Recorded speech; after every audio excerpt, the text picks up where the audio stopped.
सो hi all. आज के session में हम लोग कुछ क्वेश्चन सॉल्व करेंगे। आई गेस ये बोर्ड एग्जाम का ही क्वेश्चन है इस साल का, मुझे बताया गया है। तो one of my student has asked me these questions. तो कुछ क्वेश्चंस हैं जो कि अच्छे क्वेश्चंस हैं, उनको मैं आपको सॉल्व करके दिखाऊंगा। ठीक है, तो लेट्स स्टार्ट विथ 32nd का जो ए का सेकंड पार्ट है। Calculate the self inductance of A coil using the following data obtained when an AC source of frequency, ये हर्ट्स इतना दिया हुआ है और डीसी सोर्स में कोई फ्रीक्वेंसी का मतलब नहीं है। तो ये दो टेबल हमें दिए हुए हैं। हम्म तो चलो पहले आसान वाला कर लेते हैं। जो डीसी सोर्स है, तो उसमें जो रिएक्टेंस होगा ड्यू टू द कॉइल, तो उसमें जो भी रिएक्टेंस होगा वो उसका जो रेजिस्टेंस वाला पोर्शन है उसी के चलते होगा, है ना। जैसा कि हमें पता है XL is equal to omega L. तो ये this formula will be applicable only in case of AC, it will not be applicable in case of DC. और जो मेरा जेड है वो XL square plus R square, but in case of DC source it will only be R. ठीक है ना। तो DC source का पहले कर लेते हैं। तो डीसी सोर्स में अभी आप रेजिस्टेंस देखो तो V बाई आई होगा डीसी सोर्स के केस में। जब हमने डीसी सोर्स दिया तो जो कॉइल है उसका जो रेजिस्टेंस वो ऑफर करेगा it will be V upon I होगा। अब आप जो भी वैल्यू ले लो, इसका रेशियो ले लो चाहे ये रेशियो ले लो, आर विल बी 4 ओम। ठीक है, एक फिगर तो हमें आ गया। तो आर की वैल्यू जो है 4 ओम है। ठीक है जी। अभी हमने एसी सोर्स के साथ उसको कनेक्ट कर दिया। तो यहाँ पर जो रेजिस्टेंस ऑफर होगा not only due to resistance but inductance also, और उसी में हमें एल की वैल्यू भी निकाल लेनी है। तो ठीक है, यहाँ पर इस केस में जो एसी सोर्स है इसमें हमारा जो जेड होगा वो क्या होगा 3/0.5 या फिर 6/1 या फिर 9.0 divided by 1.5।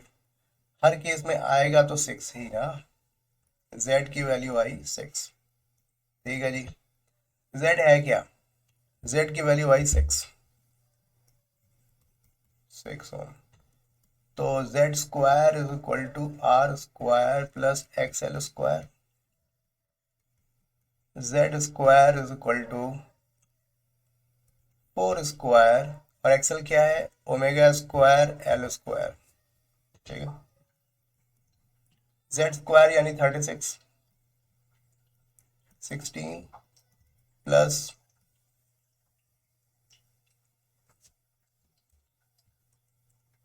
2 pi nu square and L square.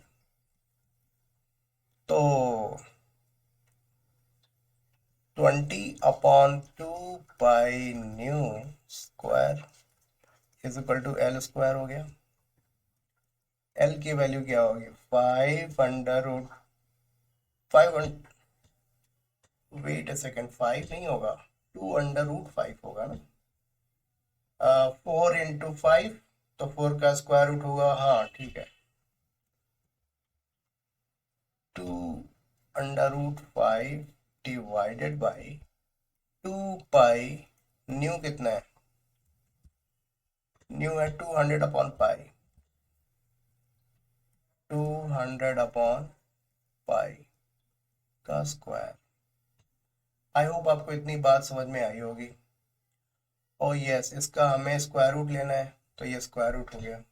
ठीक है, हमने इसका ये एल स्क्वायर की वैल्यू है तो इसका स्क्वायर रूट लेंगे तो क्या हो जाएगा √20। √20 की वैल्यू क्या होगी 2√5 एंड 2 पाई न्यू का स्क्वायर का अंडर रूट लेंगे 2 पाई न्यू हो जाएगा। ठीक है, तो ये गया, ये गया, ये गया और ये गया।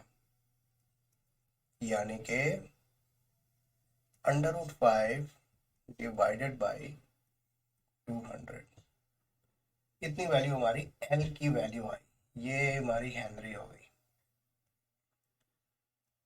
और मन करे तो आप इसे मिली हेनरी में कन्वर्ट कर लो, तो 5√5 मिली हेनरी, ठीक है, ये हमारा आंसर हो गया। ऑलराइट देन, ये अच्छा था, बढ़िया क्वेश्चन था। आई होप आपको समझ में आया होगा। तो दो डेटा थे, उससे हमने पहले आर निकाला, दूसरे में मैंने जेड निकाला, और फिर से सारे जो डेटा थे उसको फिट इन किया और एल की वैल्यू फाइंड आउट कर लिया। Alright then, moving on to question number 33 का बी, 33 ए सेकेंड पार्ट। चलो भाई, अच्छी बात है। एक कॉनकेव मिरर, मिरर की बात हो रही है, मिरर की बात हो रही है, तो इसका मतलब ये हुआ कि आम, जो मिरर फॉर्मूला हमें यूज करना है, 1/f = 1/v+1/u। और यहाँ पे फोकल लेंथ जो है 12 सेंटीमीटर है, तो 12 सेंटीमीटर है तो कॉनकेव मिरर है ना, तो focal length will be in negative sign. इतनी बात तो समझ में आ गई होगी आपको। चलो भाई, इसको आगे कर लेते हैं। एंड 33 है ये, फोकल लेंथ जो है वो क्या है, -12 सेंटीमीटर।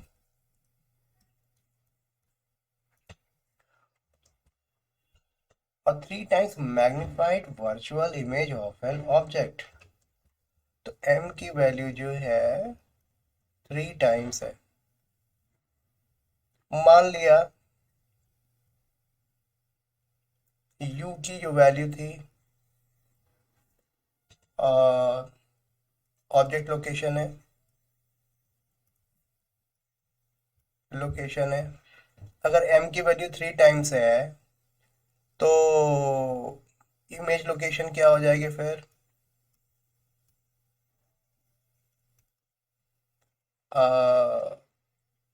3u, ठीक है। u का साइन हम लेते हैं हमेशा नेगेटिव में,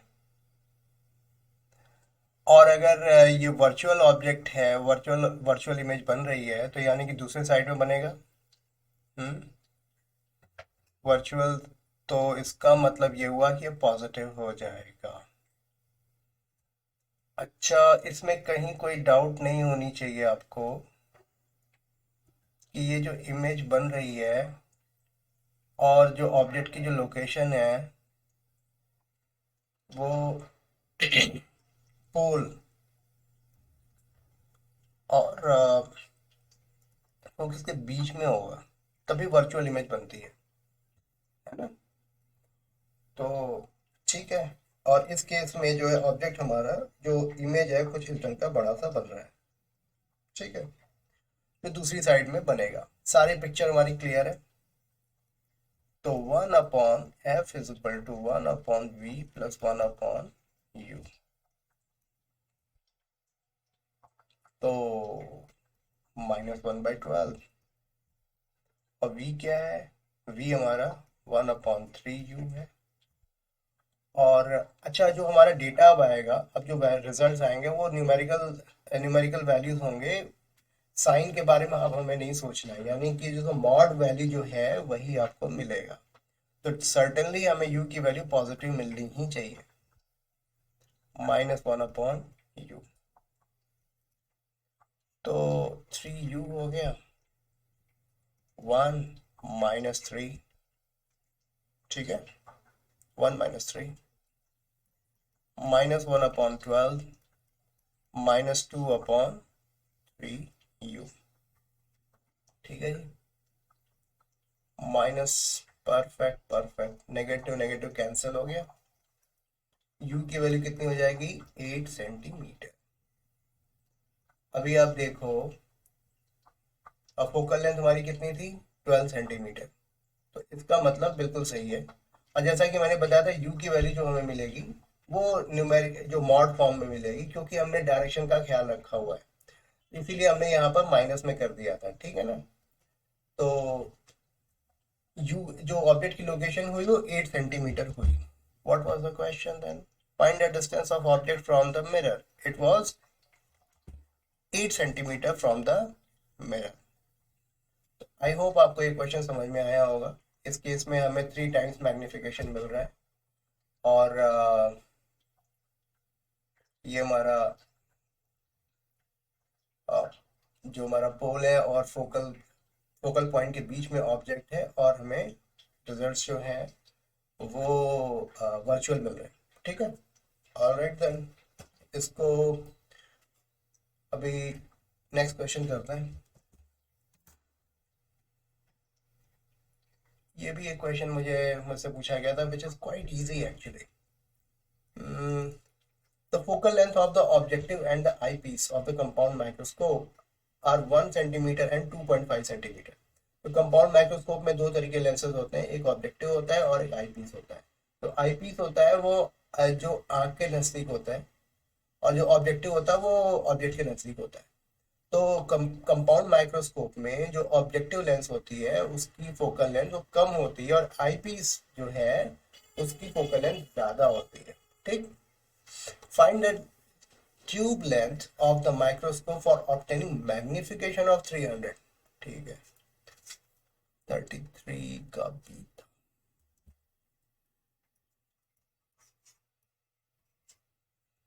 तो ये कंपाउंड माइक्रोस्कोप है।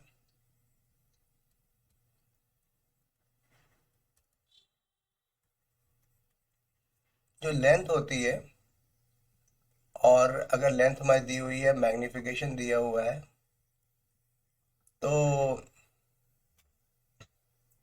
आ,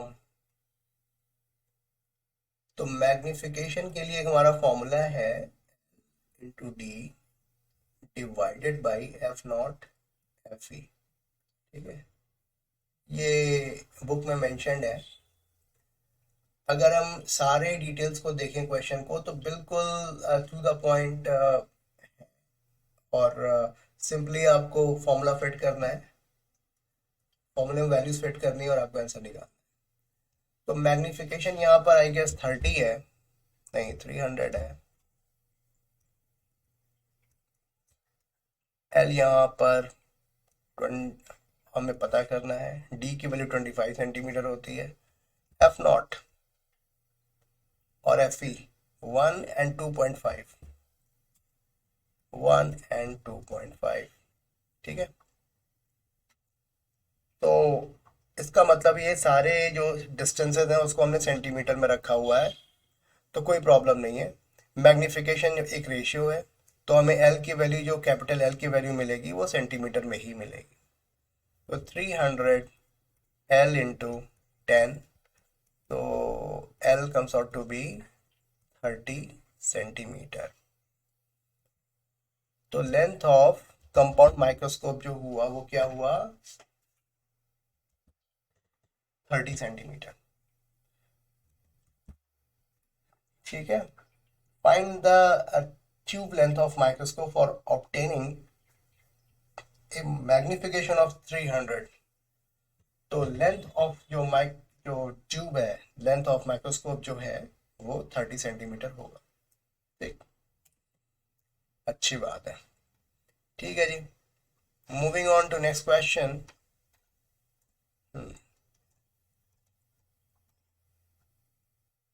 क्वेश्चन नंबर 34। क्वेश्चन नंबर 34, तो ये एक एक्सपेरिमेंट किया गया है। ये जो स्ट्रक्चर आपको दिख रहा है वो एक सोलिनॉइड का है, उसके ऊपर कॉइल हमने फॉर्म करी हुई है। अगर आप गौर से देखो तो कॉइल जो बैटरी से जो करंट फ्लो हो रही है वो कुछ इस तरीके से हो रही है, कुछ यूं ऐसे हो रही है, यानी कि क्लॉकवाइज चल रहा है, क्लॉकवाइज। तो क्लॉकवाइज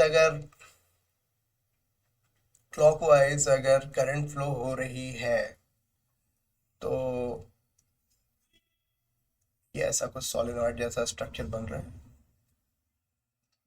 तो और ये करंट अगर यूं इस डायरेक्शन में फ्लो हो रहा है तो मैग्नेटिक फील्ड की डायरेक्शन किधर होगी, इधर की ओर होगी, है ना। जो राइट हैंड थंब रूल आप लगाते हो तो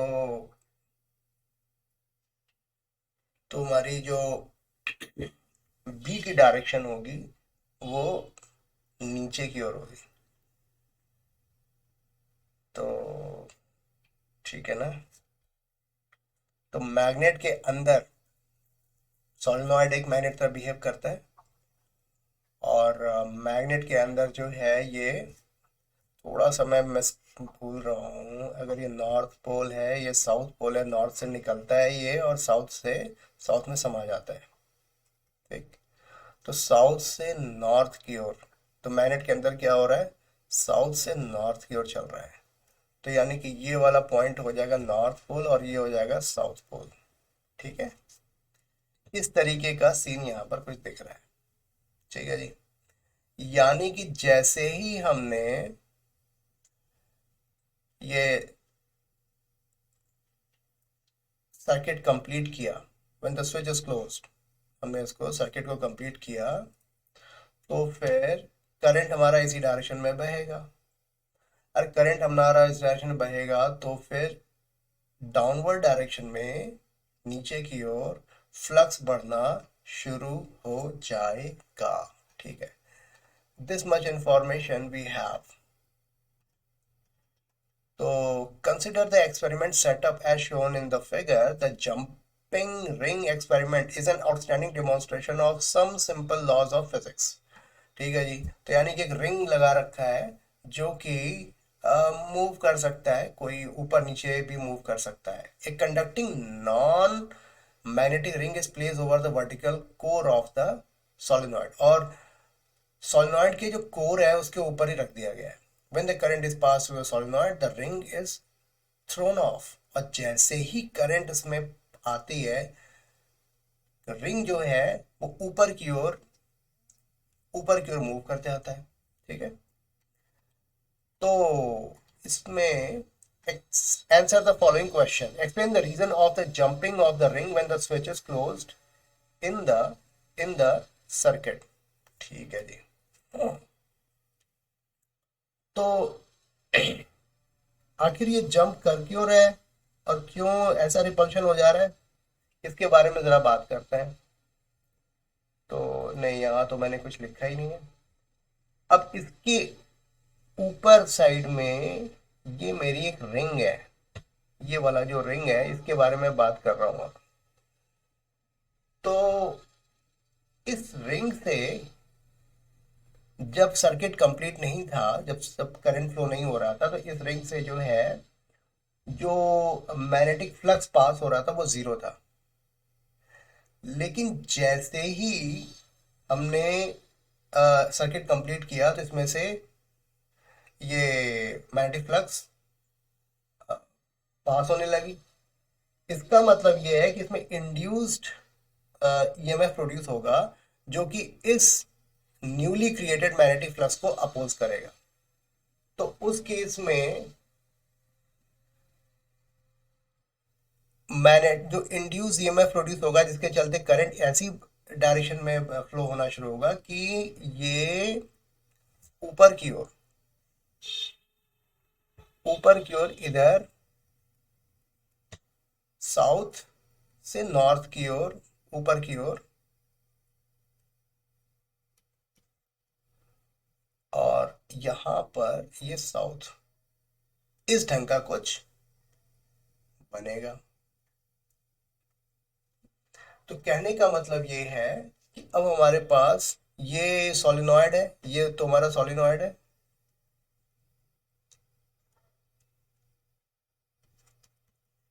और ये हमारा रिंग है। तो आप गौर से देखो,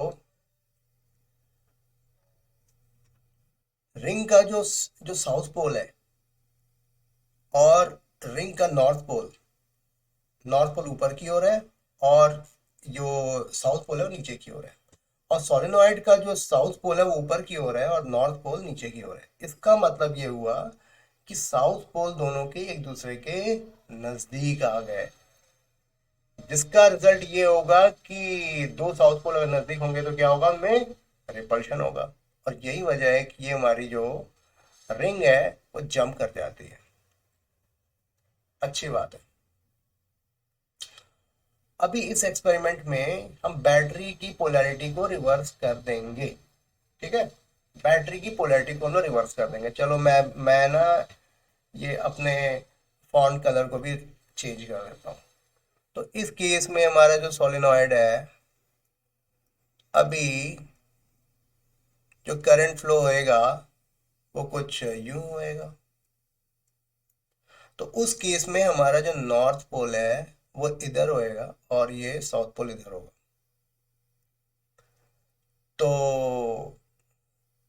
साउथ से नॉर्थ की ओर, साउथ से नॉर्थ की ओर ये हमारे इसमें से मैग्नेटिक फ्लक्स यहाँ से पास होना शुरू होगा। और अभी इस केस में यहाँ पर आप देखो, ये जो रिंग है यहाँ पर एकाएक ऊपर अपवर्ड डायरेक्शन में ये फ्लक्स, इनकमिंग फ्लक्स इंक्रीज हो गया। तो अब ये ऐसा करेगा कि कुछ एस इंड्यूस ईएमएफ ऐसा प्रोड्यूस करेगा कि जो करंट प्रोड्यूस हो रही है, जिसके चलते जो फ्लक्स ये प्रोड्यूस करे वो नए क्रिएटेड फ्लक्स को अपोज करे। उस केस में क्या होगा कि ये करंट को इस डायरेक्शन में फ्लो कराएगा। अब देख लो, ये थंब रूल यूज करके देख लो। अब इस केस में यहां से फ्लक्स प्रोड्यूस होने शुरू होंगे, तभी तो इसका अपोज कर पाएगा ये। देखो ये जो रिंग है, अगर डाउनवर्ड डायरेक्शन में फ्लक्स को ओरिजिनेट ये क्रिएट करेगा और यहाँ से फ्लक्स सेंड करेगा, तभी तो ये जो सोलेनॉइड से जो फ्लक्स, जो हमारी मैग्नेटिक फील्ड लाइंस है, उसको वो अपोज कर पाएगा। ठीक है ना। तो इसका मतलब ये हुआ कि इस डायरेक्शन में नॉर्थ पोल क्रिएट होगा और रिंग के अपवर्ड डायरेक्शन में साउथ पोल क्रिएट होगा। अब यहाँ पर देखो फिर से सिचुएशन वही आ रही है, नॉर्थ पोल और नॉर्थ पोल एक दूसरे के नजदीक है, यानी कि रिपल्शन होगा और ये फिर से रिंग जो है ऊपर की ओर उछल जाएगी। तो इसका मतलब ये हुआ कि सिनेरियो डेफिनेटली अपोजिट हुआ, लेकिन जो एंड रिजल्ट है वो बिल्कुल सेम टू सेम रहेगा। What will happen if the terminal of the battery are reversed and the switch is closed, uh, the the ring will jump again। ठीक है, the explanation was a little different. तो जो हमारे solenoid के जो north pole और south pole के जो पोलैरिटीज हैं वो रिवर्स हो जाएंगे, लेकिन रिंग अभी भी यही काम करेगा कि जो फ्लक्स जो प्रोड्यूस हुआ उसको वो अपोज करे अकॉर्डिंग टू लेंस लॉ। ठीक है, explain the two laws that help us to understand this phenomena. तो ये एक तो ईएमएफ प्रोड्यूस हो रही है, फैराडेज लॉ, और दूसरा लेंस लॉ। लेंस लॉ जो है, जो कि जो भी हमारा फ्लक्स जो में जो चेंज आया, ठीक है, तो उससे उसके चलते जो हमारा रिंग है उसमें जो फ्लक्स प्रोड्यूस होगा वो उसको अपोज करेगा। ठीक है ना। So I hope this explanation was clear to you. तो हमें यहाँ पर फैराडेज लॉ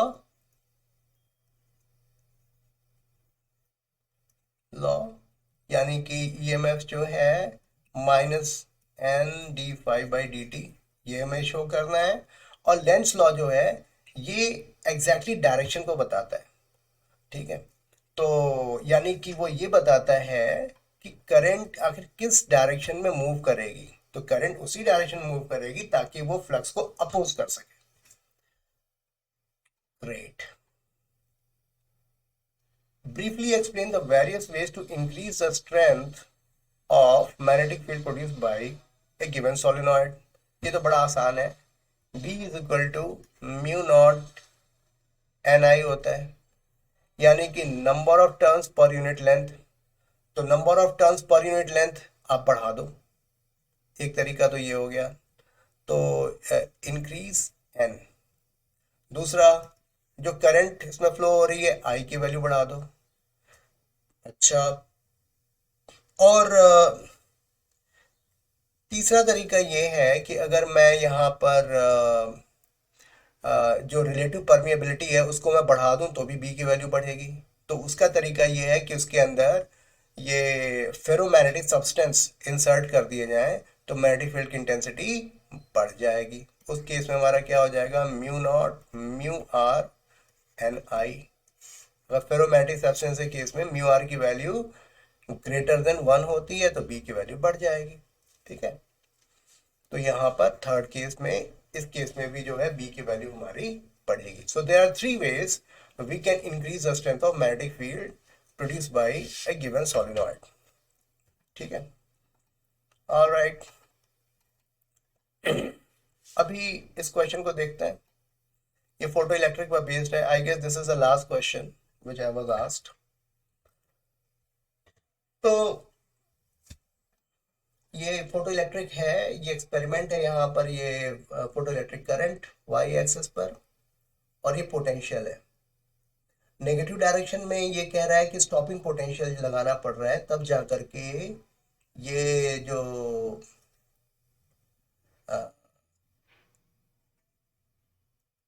यहाँ से जो हमारी करंट, फोटो इलेक्ट्रिक करंट अगर आ रही है तो इस जगह पर हमें ये नेगेटिव नेगेटिव पोटेंशियल हमें लगाना पड़ रहा है। पोटेंशियल अप्लाइड टू स्टॉप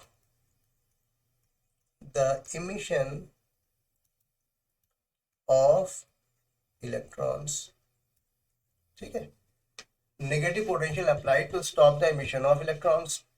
इसका मतलब ये हुआ कि जितना ज्यादा हम नेगेटिव पोटेंशियल अप्लाई करेंगे,